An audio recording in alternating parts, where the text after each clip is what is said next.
I want to do a video on swing path, specifically addressing how a lot of golfers are either striving to or misperceive that a swing path from in to out is most efficient and is what the best players do. So to help illustrate this point, I'm just going to go over a couple examples here, some really good players. We're going to start with Tiger here on the right.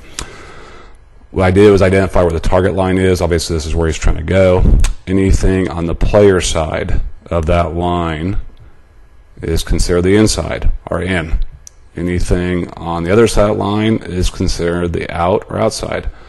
So what I'll do is I'll go to impact, which is where the club head hits the golf ball, and I'll draw a yellow line.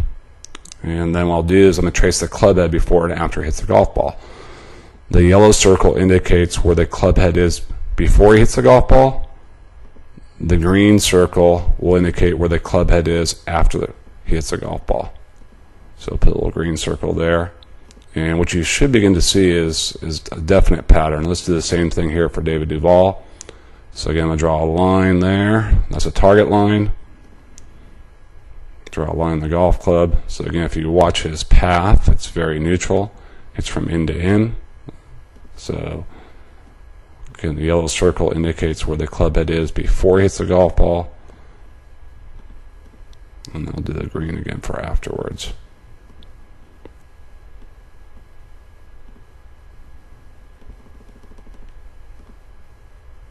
So again, notice the symmetry there, how that club is going back and forth along that line or arc. And then also the fly of the golf ball. It's going straight down the target line.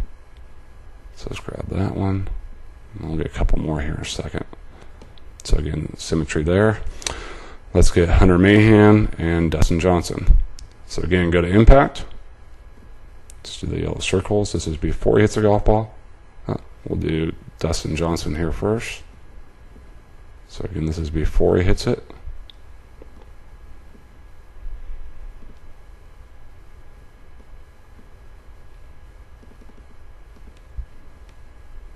And then we'll go post impact.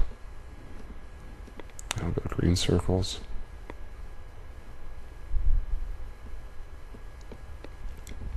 So as you can see, all these golfers are swinging end to end. Boy, very, very, very neutral right along that line.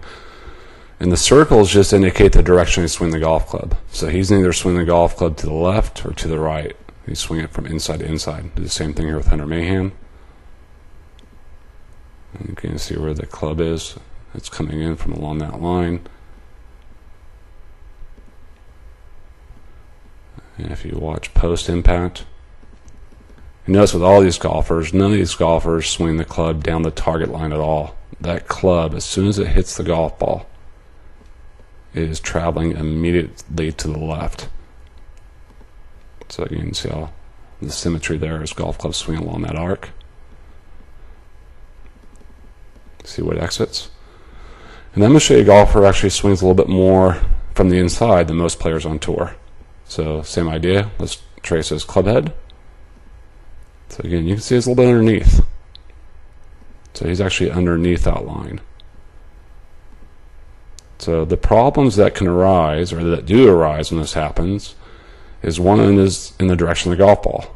And as you'll see from here, the golfer wants to swing too far from the inside or too far underneath. Their ball tends to want to go to the right. So because they're swinging too far from the inside, again, what you'll tend to see their ball flight is it tends to want to start too far to the right. And then depending on what the face does, either stays or occurs back to the left. So the golfers that tend to swing too far from in to out will tend to play pushes and hooks. Here's the second thing which really relates to why it's so important to swing from in to in, is that they'll also tend to hit the ground too early. So what you'll tend to see is the golfer that approaches the ball too much from the inside, they're going to tend to actually hit the ground too early.